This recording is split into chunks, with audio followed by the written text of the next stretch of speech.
வணக்கம். இன்னைக்கு நாம ஒரு ரொம்பவே இன்ட்ரெஸ்டிங்கான ஆனா கொஞ்சம் வித்தியாசமான ஒரு விஷயத்தை பத்தி அலச போறோம். கருப்பசாமி, ஐயப்பன், சபரிமலை இத பத்திலாம் நாம நிறையவே கேள்விப்பட்டிருப்போம் இல்லையா?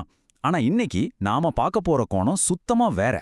ஒரு மர்மமான எண்களின் வரிசையை வச்சு இந்த வரலாற்றோட ரகசியங்களை நாம டீகோட் பண்ண போறோம்.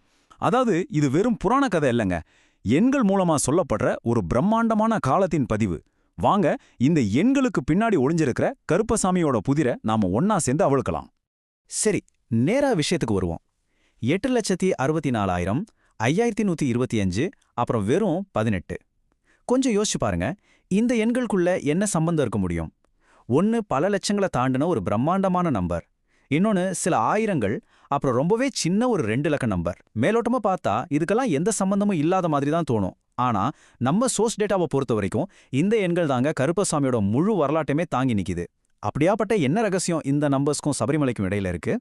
நம்மகிட்ட இருக்கிற இந்த மூலத்தரவுகள், அதாவது சோர்ஸ் டெக்ஸ்ட், இது பார்க்கறதுக்கு ஒரு டிடெக்டிவோட க்ளூ போர்டு மாதிரி தான் இருக்கு. இங்க வார்த்தைகளை விட எண்கள் தான் நம்மகிட்ட நிறைய பேசுது. 4,32,000, 5,125, 8,64,000, 96,000, இப்படி ஒரு எண்களின் அணிவகுப்பே தடயங்களா நமக்கு கிடைச்சிருக்கு. ஏன் ஒரு தெய்வீக வரலாற்றை வார்த்தைகளால சொல்லாம இப்படி எண்களோட குறியீடுகளா வச்சிருக்காங்க? ஏன்னா இங்க ஒவ்வொரு எண்ணும் ஒரு ரகசிய சாவியா செயல்படுது. இது ஏதோ சாதாரண வரலாறு கிடையாது. காலத்தையே அளக்கிற ஒரு பிரபஞ்ச கணக்கு. இப்போ இதுல ரொம்பவே சுவாரஸ்யமான விஷயம் என்னன்னா, இந்த 2 பிரம்மாண்டமான எண்களை நாம கம்பேர் பண்ணி பார்க்கறது தான். 8,64,000 அப்புறம் 4,32,000. இதெல்லாம் நம்ம அன்றாட வாழ்க்கையில சாதாரணமா கடந்து போற எண்கள் கிடையாது. இந்த நம்பர்ஸ் மனிதனோட ஆயுட்காலத்தையோ இல்ல ஒரு குறிப்பிட்ட நாகரிகத்தோட வரலாற்றையும் குறிக்கல. இது நம்ம கற்பனைக்கே எட்டாத ஒரு மாபெரும் அளவுகோல். அதாவது தெய்வங்கள் இயங்குற அந்த அகண்ட பிரபஞ்சத்தோட டைம்லைன் இது. 8,64,000 இந்த நம்பரோட ஆழத்தை கொஞ்சம் ஃபீல் பண்ணி பாருங்க. இது ஒரு வருஷமோ 100 வருஷமோ இல்ல, 8,64,000 வருஷங்கள். நம்ம சோர்ஸ் டேட்டாவில் இந்த எண் ஒரு பிரம்மாண்டமான அண்டவெளியின் கால அளவு குறிக்க பயன்பட்டிருக்கு. கருப்பசாமி அப்படிங்கிற காவல் தெய்வத்தோட தோற்றமும் சரி, ஈர்ப்பும் சரி, நாம தோன்ற இந்த சின்ன காலகட்டத்துக்குள்ள அடங்கறதில்ல. அது யுகம் யுகமா கடந்து நிக்கிற ஒரு காலக்கோடு அப்படிங்கறத இந்த எண் ரொம்பவே அழுத்தமா நமக்கு உணர்த்துது. இதுக்கு அடுத்தபடியா முந்தைய எண்ணோட சரிபாதியான 4,32,000 அப்படிங்கிற நம்பர் வருது. பொதுவா புராண கால கணக்கீடுகள்ல யுகங்களோட காலளவு குறிக்க இந்த மாதிரி எண்களை தான் பயன்படுத்துவாங்க. இந்த 4,32,000 வருஷங்கள் அப்படிங்கிறது பிரபஞ்சத்தோட ஒரு குறிப்பிட்ட சுழற்சியை குறிக்குது. கருப்பசாமியோட ஆதிக்கம் ஒரு யுகம் 2 யுகம் இல்ல, பல யுகங்களா தொடர்ந்துட்டு வருது அப்படிங்கிறதுக்கான ஒரு ஆழமான குறியீடு தான் இந்த நம்பர். அடுத்து 96,000. லட்சக்கணக்கான வருஷங்களோட ஒப்பிடும்போது இது வேணா நமக்கு சின்னதா தெரியலாம். ஆனா கொஞ்சம் யோசிங்க, 96,000 வருஷங்கள்னா மனித வரலாற்றோட எத்தனை தலைமுறைகளை இது உள்ளடக்கி இருக்கும்? இந்த பிரபஞ்ச புதிரோட இன்னொரு முக்கியமான பகுதியா இந்த நம்பர் நம்ம தரவுகள்ல பதிவாகிருக்கு. ஆக மொத்தத்துல இது எல்லாமே அந்த தெய்வீக காலக்கோட்டோட பிரம்மாண்டத்தை தான் நமக்கு காட்டுது. இந்த கால வரிசையை உற்று கவனிச்சிங்கன்னா உங்களுக்கு ஒரு விஷயம் நல்லாவே புரியும். 8,64,000, 4,32,000, அதுக்கப்புறம் 96,000. இந்த எண்கள் எல்லாமே சேர்ந்து கருப்பசாமி மற்றும் ஐயப்பனோட வரலாற்றிற்கு ஒரு மிக பழமையான மாபெரும் பிரபஞ்ச பின்னணியை உருவாக்குது. அதாவது இது நேத்தோ முன்னானாலோ நடந்த ஒரு விஷயம் இல்ல. விண்விண்கள் தோன்றி மறையிற அந்த மாபெரும் கால அளவுகோல்ல எழுதப்பட்ட ஒரு காவியம். ஆனா இங்க தான் ஒரு ட்விஸ்ட். பல லட்சம் வருஷங்கள்ல இருந்து சட்டுன்னு 5,125 அப்படிங்கிற ஒரு நம்பருக்கு நம்ம இப்ப வந்திருக்கோம். இத்தனை பெரிய எண்களுக்கு மத்தியில இந்த 5,125ங்கிற நம்பர் மட்டும் ஏன் இவ்ளோ துல்லியமா கொடுக்கப்பட்டிருக்கு? இந்த ஒரு திடீர் மாற்றம் ரொம்பவே ஆச்சரியமா இருக்குல்ல? இது எப்படி ஒரு புது பரிமாணத்தை உருவாக்குதுன்னு இப்ப நம்ம பார்ப்போம். பாருங்க, இந்த 5,125 அப்படிங்கிறது வெறும் சாதாரண நம்பர் கிடையாது. இது ஒரு நங்கூரம் மாதிரி செயல்படுது.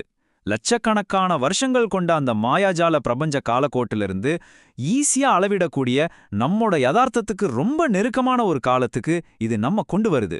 சொல்லப்போனா கலியுகத்தோட தொடக்கத்திலிருந்து நாம கணக்கிடுற தோராயமான வருஷங்களோட இது ஒத்துப்போகுது. அந்த பிரம்மாண்டமான தெய்வீக சக்தி மனிதர்களோட உலகத்தோட நேரடியா தொடர்பு கொள்ள தொடங்கினா ஒரு குறிப்பிட்ட காலகட்டத்தை இது குறிக்குதுன்னே சொல்லலாம். இப்போ ஒரு மிகப்பெரிய பாய்ச்சலுக்கு நீங்க தயாராகிக்கோங்க. இதுவரைக்கும் நாம பார்த்த அந்த பிரம்மாண்ட எண்கள், கால கணக்குகள் எல்லாமே அப்படியே திடீர்னு மாயமாக போகுது. ஆமாங்க, நம்ம சோர்ஸ் டேட்டாவுல இனிமே அந்த பெரிய எண்களுக்கு வேலையே இல்ல. அந்த எல்லையற்ற பிரபஞ்ச பின்னணியில இருந்து நேரா நாம இப்போ காலடி எடுத்து வைக்க போறது ரொம்பவே புனிதமான, அளவிடக்கூடிய ஒரு குறிப்பிட்ட நிலப்பரப்புக்குள்ள. அங்க ஒரே ஒரு எண் மட்டுமே முழுமையா ஆதிக்கம் செலுத்துது. 18, 18, 18. நம்ம மூலத்தரவு முழுக்க திடீர்னு இந்த ஒரே ஒரு எண் மட்டும் ஒரு மந்திர மாதிரி, ஒரு ஆழமான தியானம் மாதிரி தொடர்ந்து ஒலிக்கத் தொடங்குது. இங்க வேற எந்த எண்களும் இல்ல, வேற எந்த குறிப்புகளும் இல்ல. எங்க பார்த்தாலும் 18 18 18ன்னு இந்த எண் மட்டுமே ஒரு மாபெரும் அலை மாதிரி மொத்த டேட்டாவையும் ஆக்கிரமிக்குது. வெறும் 18. இந்த எண்ணோட ஆழத்தை கொஞ்சம் உணர்ந்து பாருங்க.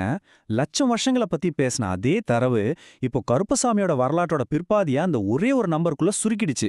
அந்த முழுமையான டேட்டாவுல இந்த எண் மட்டுமே திரும்ப திரும்ப வந்து ஒரு தாழகதி மாதிரி நம்மள அப்படியே ஆட்கொள்ளுது. மீண்டும் 18.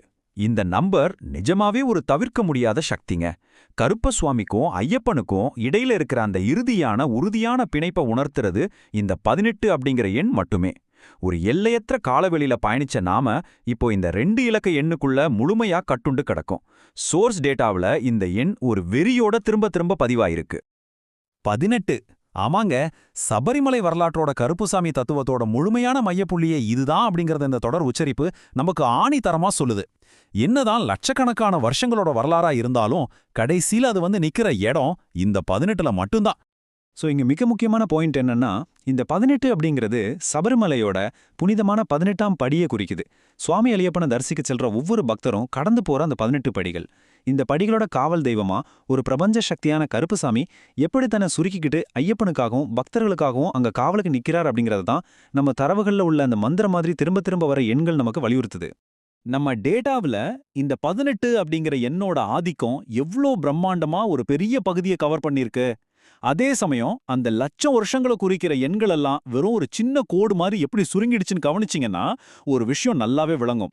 கருப்பசாமியோட வரலாற்றுல அந்த பிரபஞ்ச அளவுகோள்களை விட அந்த 18 படிகளோட பௌதீக யதார்த்தமும் அதுல அவர் செலுத்துற காவல் தன்மையுமே மிக பிரம்மாண்டமா வெளிப்படுதுங்கிறத இது ரொம்ப ஆழமா உணர்த்துதுங்க. இப்போ நம்மளோட பயணத்தை கொஞ்சம் சுருக்கமா பார்ப்போம். படி 1 8,64,000 அப்படிங்கிற எண்ணுல தொடங்கின ஒரு பிரபஞ்ச அளவு. படி 2 5125 அப்படிங்கிற எண்ணோட உதவியால அது நம்ம தற்போதைய சகாப்தத்துக்கு நங்கூரமிடப்பட்டுச்சு. அப்புறம் இறுதியா படி 3 அந்த பிரம்மாண்டம் எல்லாமே ஒட்டு மொத்தமா சுருங்கி சபரிமலையோட 18 புனிதப்படிகளா நம்ம கண் முன்னாடி நிக்குது. இதுதாங்க எண்கள் மூலமா நாம டீகோட் செஞ்ச கருப்பசாமியோட உண்மையான பயண வரைபடம். இந்த எண்கள் மிக சிறப்பா நமட்டு விளக்குற ஒரு விஷயம் என்னன்னா, எல்லையற்ற பிரபஞ்சத்துக்கும் பூமியில இருக்கிற பக்திக்கும் இடையிலான அந்த அழகான முரண்பாக்கத்தான். ஒரு பக்கம் 4,32,000 வருஷங்கள்னு நீண்டுண்டே போற ஒரு எல்லையற்ற பிரபஞ்ச கணக்கு, மறுபக்கம் மனிதர்கள் தொட்டு வணங்குற பௌதிகமா நம்ம கண்ணுக்கு தெரியற 18 படிகள். ஒட்டுமொத்த அண்டத்தையும் ஆள்ற ஒரு சக்தி பக்திக்காக ஒரு சின்ன படியில வந்து காவலுக்கு நிக்கிறது தான் இந்த எண்கள் நமக்கு சொல்ற பேரழகு. முடிவா உங்ககிட்ட ஒரு கேள்வியை முன்வைக்க நான் விரும்புறேன். அடுத்த முறை நீங்க சபரிமலையிலயோ இல்ல வேற எங்கேயாவதோ கருப்பசாமியை தரிசிக்கும் போது 8,64,000 வருஷங்கள் பழமையான அந்த பிரபஞ்ச காலக்கோட்டை நினைச்சு வியப்பீங்களா? இல்ல அந்த பிரம்மாண்டம் எல்லாமே உங்களுக்காக உங்களுக்கு நேர ஒரு எல்லையா ஒரு காவலா அந்த 18 படிகள்ல சுருங்கி நிக்கிறத பார்த்து வியப்பீங்களா? இந்த எண்கள் சொல்ற மர்மம் உங்களை இன்னும் ஆழமா சிந்திக்க தோணும்னு நான் நம்புறேன். இந்த டேட்டா அனாலிசிஸ்ல என் கூட இணைந்திருந்ததற்கு ரொம்பவே நன்றி. நாம மீண்டும் ஒரு சுவாரஸ்யமான அலசல்ல சந்திக்கலாம்.